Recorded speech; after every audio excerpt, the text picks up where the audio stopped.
thanks for being here.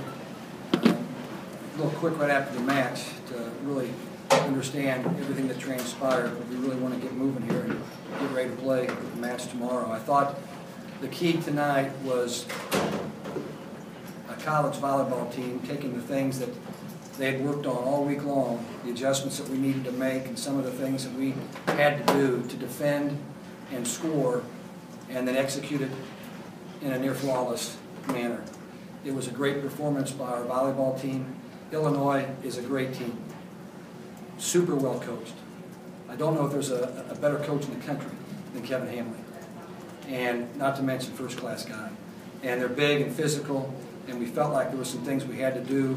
But telling a team this is what you have to do and how to do it, and then them going out and doing it are two totally different things. But they did it tonight, and we're thrilled to be advancing in this tournament. And it's just too bad that the Big Ten teams have to run into each other at some point in time. But Illinois is a great team. Tonight, our kids just executed their fannies off. Quick start in the second set after first set.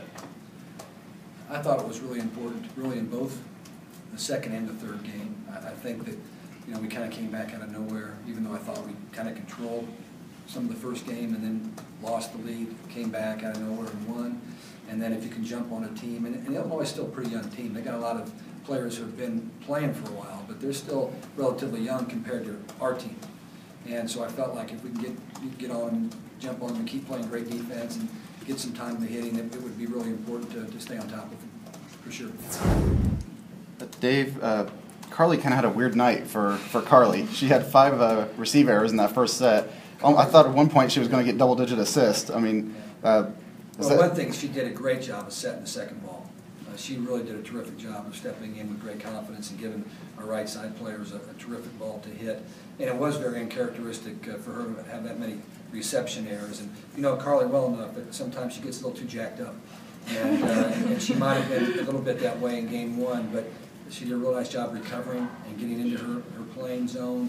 And we made some adjustments with her defensively where she was playing, and I thought she did a terrific job of being disciplined and staying in that position and digging a lot of balls. And between Carly and our 2 middle back players, it was a defensive showcase. I mean, it was for a guy that really loves defense. I was in hog heaven watching those guys play. Is it important to have Carly, who has sitting experience in that libero position because of what happened tonight? Well, I mean, you want to make sure you've got somebody who can set that second ball, because that's the way our system is designed for her to step in, and she does it with great confidence. And there have been some nights recently where she hasn't been quite as good, and so we've put some extra time into her getting some of that confidence back, because sometimes, depending on how the game's being officiated, if the ball spins a little bit funny, they're going to call it, and so you never know, and that can really get into the mind of both setters and liberos when they set the ball. Was there a particular point of emphasis? You'd come into Champaign, come into Huff Hall, and had swept the last time around. Was there a particular point of emphasis in preparing for this rematch? Well, we felt like Criswell absolutely destroyed us last time we played, and we didn't think that we really made a good showing. A lot of that was I thought that they were playing with such purpose at that point in time, and we were in the worst part of our season as far as where we were playing, and they just took it right at us. And the first thing we decided was we weren't going to let that happen again. And so we certainly made some blocking adjustments. They set the highest tempo ball in the country, and it makes it really difficult to get used to that tempo. And your blockers can be really early, and they're coming down and they're getting destroyed and they're hitting balls off your hands out of bounds. And so the one thing we worked on the most is what the girls have kind of alluded to, was making sure that we did a better job with their tempo. And when you've got all week to prepare for that, that's an advantage. The last time we played, we were at Northwestern Friday night. We're playing here on Saturday. You don't have as much time. You can tell them and talk to them about it and go through an hour practice, but you don't have that time, ample time, for them to really understand what that means. And Dave, Kelly said earlier he didn't care if he's playing Eskimos tomorrow because there's a trip to the Final Four on the line. But now that the matchup is set, how special is it that this is a guy you know very well, and there's a lot of respect between these two coaching staffs. You're playing each other for a chance to go to the Final Four. First and foremost, he's the coach of the year in this country. I mean, if he hasn't earned that by now, by coming into a program that hadn't been to the NCAA tournament in Wisconsin years, almost a lifetime for them, okay, because they've got such a great history. And to come in the first year and be in the Elite Eight and finish, I think, maybe 5th in the Big Ten or 4th in the Big Ten in a really tough year, he's remarkable. And trust me, 15 years ago, nobody saw it coming, okay? What I told him after I walked out, and I said, 15 yeyears ago, Chef, who'd have believed it?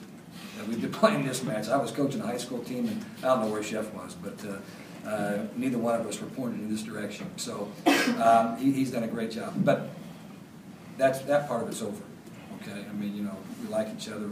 He's a funny guy, and he's done a great job. But it won't be considered tomorrow when we play, except he knows me and I know him. Okay, so we know our teams, each other's teams, so that will come into play quite a bit. But as far as the fuzzy, cuddly stuff, there won't be a whole lot of that going on. One more. What do you want to carry over from tonight's match to tomorrow, and what do you want to improve on? Quite frankly, we played at a very high level. I mean, to ask these guys to go out and play better than that tomorrow, we might do it. But I like that performance bottled up and go out and do it again. The intensity level was really good. And that's the one trademark for Wisconsin is how hard they play, how tough they are, how they compete, how defensively determined they are. Kind of the same trademark that our team is. So it could be a real war. Last time we played, nobody could walk when the match was over. It was a 5-game match, lasted about 2 hours and 40 minutes, and it was a Texas death match. So it would be great to see another one of those, because I think that's what those two teams deserve. And at this point in time, you just lace them up and let the fur fly.